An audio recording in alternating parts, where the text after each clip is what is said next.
The wind howled through Odense's cobblestone streets, carrying the sharp tang of salt from the harbor. Lars Pedersen, 22, tugged his wool scarf tighter, his boots scuffing against slick stones. His breath puffed in the crisp October air, a faint cloud under the gaslit lamps of 2025. The old city felt alive tonight. Its timber, framed houses leaning like gossiping neighbors. Lars, a carpenter's apprentice, had grown up in their shadow, dreaming of more than sawdust and nails. His hazel eyes caught the flicker of a tavern's lantern, warm against the evening's chill. He was late, again, for drinks with Freya and Emil, his oldest friends. The trio had been inseparable since they were kids, racing kites across Finn's windy fields. Now life pulled them in different directions, but their bond held like a well-carved joint. Lars pushed open the tavern door, the scent of rye bread and smoked herring hitting him like a hug. Inside, the air buzzed with laughter and the clink of glasses. Freya's red braids swung as she waved him over, her green eyes bright with mock annoyance. "Lars, you're slower than a snail on a fjord," she teased, sliding a beer his way. Emil, wiry and bespectacled, smirked, adjusting his knit cap. "Lost in your head again?" Lars grinned, his calloused fingers wrapping around the cold glass. The beer tasted sharp, like the sea itself, fizzing on his tongue. "I found something weird today," he said, voice low, leaning in. Freya raised an eyebrow, her paint splattered hands pausing mid-gesture. Emil pushed up his glasses, curiosity sparking. "Weird how? Like cursed Viking treasure weird?" Lars pulled a small, tarnished brass clock from his coat, its face etched with swirling waves. It wasn't much to look at. Dented, no hands, just a faint ticking that pulsed like a heartbeat. He'd found it in the workshop, buried in a crate of old tools from a scrapped ship. The wood around it smelled of brine and time, like it had been underwater for centuries. When he touched it, a jolt ran through him, sharp as a static shock, but warmer. "I swear it hummed," Lars said, sitting it on the table. Freya squinted, her artist's eye tracing the engravings. "Looks like something from a fairy tale." Emil, ever the skeptic, tapped it. "Probably just a broken pocket watch. You're dreaming, man." But as Emil's finger brushed the clock, the tavern's noise faded, and the air grew heavy. A low hum filled Lars's ears, like waves crashing far away, pulling at his chest. The clock's etchings glowed faintly blue, and the world tilted. Lars blinked, and the tavern was gone. He stood on a rocky beach, the wind biting his face, tasting of salt and seaweed. Waves roared, crashing against cliffs that loomed like dark giants under a stormy 1800s sky. Freya stumbled beside him, her braid whipping in the gale. "What the hell, Lars?" Emil clutched his glasses, staring at a wooden ship bobbing in the distance, its sails tattered. "Where are we?" Emil's voice cracked, barely audible over the wind's howl. Lars's heart pounded, the clock still warm in his hand, its ticking louder now. The beach stretched toward a village of thatched roofs, smoke curling from chimneys. It looked like an old painting of Feifei, an island south of Odense, but raw, untouched by time. "We're not in 2025, Lars whispered, his throat tight with awe and fear. Freya grabbed his arm, her fingers cold. "That clock? It did this, didn't it?" Lars nodded, his mind racing. The clock felt alive, its metal pulsing against his palm. Emil, pale, pointed to a figure on the cliff, a girl in a gray cloak, her hair wild in the wind. She was watching the ship, her posture tense, like she was waiting for something to break. She looks scared, Freya said, her voice softening, eyes narrowing with concern. Lars's gut twisted. He knew that kind of fear. The kind that made your chest ache. He'd felt it when his dad died, leaving him with a workshop full of unfinished dreams. Let's talk to her, Lars said, his boots sinking into the wet sand as he started forward. The girl flinched as they approached, her blue eyes wide, clutching a locket. "I am Strid," she said, her voice trembling like a plucked harp string. Astrid's story spilled out in fragments, her breath hitching with every word. Her brother, Soren, was on that ship, caught in a storm that would sink it tonight. She'd found a journal in her family's attic, written by a seafarer who claimed the sea clock could steal time. "I tried to warn him," Astrid said, tears streaking her wind-reddened cheeks. "But the clock pulled me here, to this moment, and now I'm too late." Lars's heart sank. He knew loss, its weight, its sharp edges. Freya knelt beside Astrid, her voice gentle. "We're here now. Maybe we can help." Emil, still clutching the clock, frowned. "This thing's dangerous.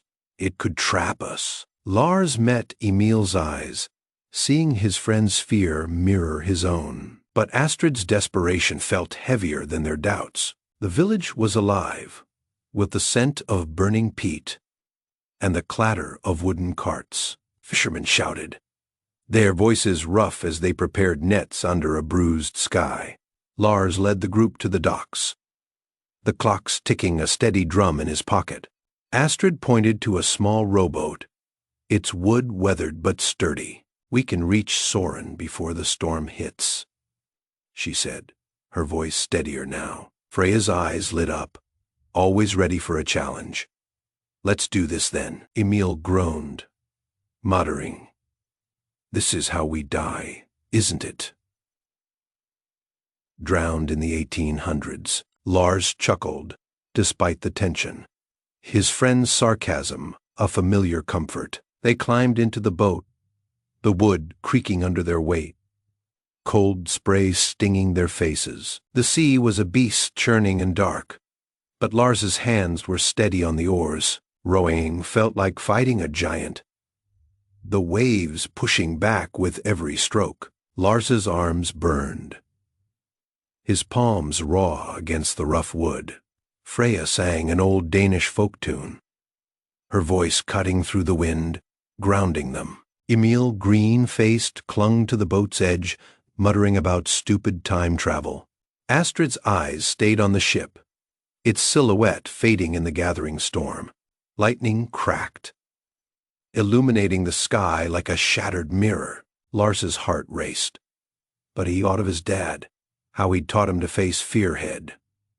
"We're close," Astrid shouted, her voice raw with hope and dread. The ship loomed, its deck tilting as waves slammed against its hull. Lars saw a young man, Soren, tying ropes, unaware of the danger. They reached the ship, the boat rocking wildly as they tied it to the hull. Lars climbed aboard, the deck slick under his boots, the air thick with salt and panic. "Soren," Astrid called, her voice breaking as she scrambled up behind Lars. Soren turned, his face pale, eyes wide with shock. "Astrid, how?" "No time," Lars cut in, grabbing Soren's arm. "Storm's gonna sink this thing," the crew shouted, their voices lost in the wind's roar, as waves crashed over the deck. Freya and Emil helped Astrid pull Soren toward the rowboat, their hands slipping on wet ropes. The clock in Lars's pocket burned, its ticking frantic now like a racing pulse. A wave hit, nearly throwing them overboard, the cold water biting like needles. "We can't leave the crew," Soren yelled, his loyalty clear in his clenched jaw. Lars hesitated, the weight of the moment pressing on him. He wasn't a hero, Just a guy who fixed chairs and dreamed of adventure. But Freya's determined nod and Emil's reluctant shrug pushed him forward. They shouted warnings to the crew, pointing to the rowboats tied to the ship. Some listened, scrambling to safety.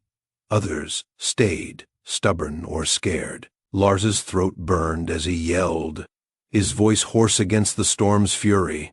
Astrid clung to Soren, her locket glinting in the lightning's flash. The clock's hum grew louder, vibrating through Lars's chest like a warning. "We have to go now," Emil shouted, his glasses fogged with spray.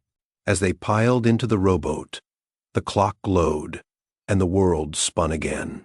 Lars woke on Odense's harbor, the modern city's lights blinking in the calm night. The air smelled of diesel and fish, a stark contrast to the wild sea. Freya and Emil lay beside him, groaning, their clothes still damp. Astrid was gone. But the clock was cold now, its ticking silent. Lars's heart ached, unsure if they'd saved her or Soren. He stood, his legs shaky, the harbor's concrete grounding him. Freya sat up, her braid tangled with sand. "Did we do it?" Emil coughed, spitting out seawater.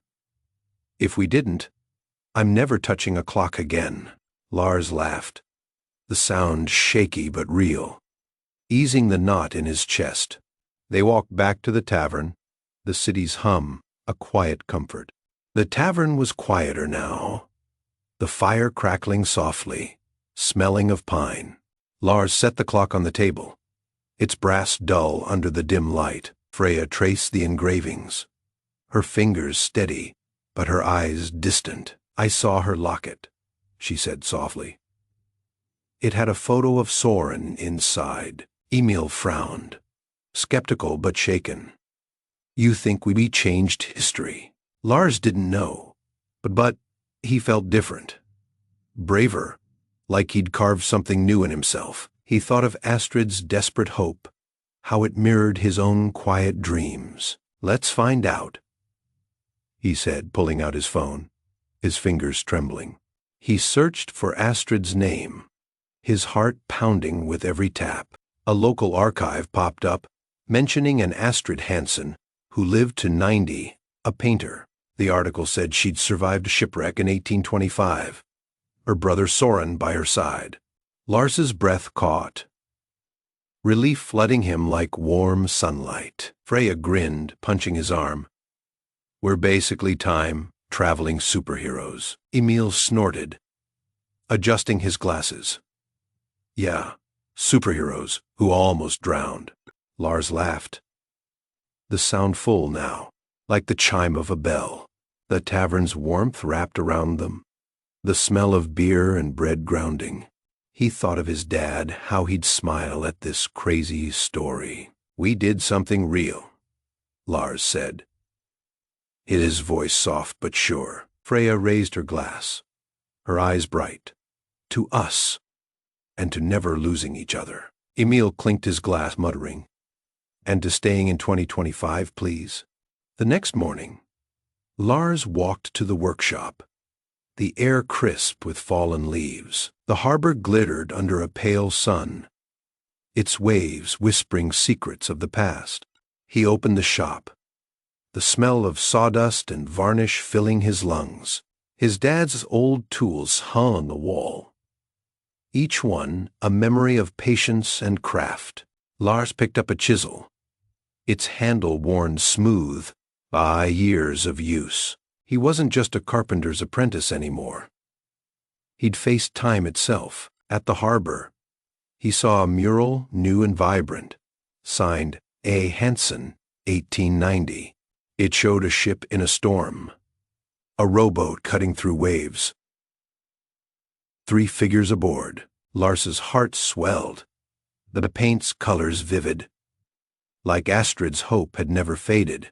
He smiled, the wind carrying his dreams forward, ready for whatever came next.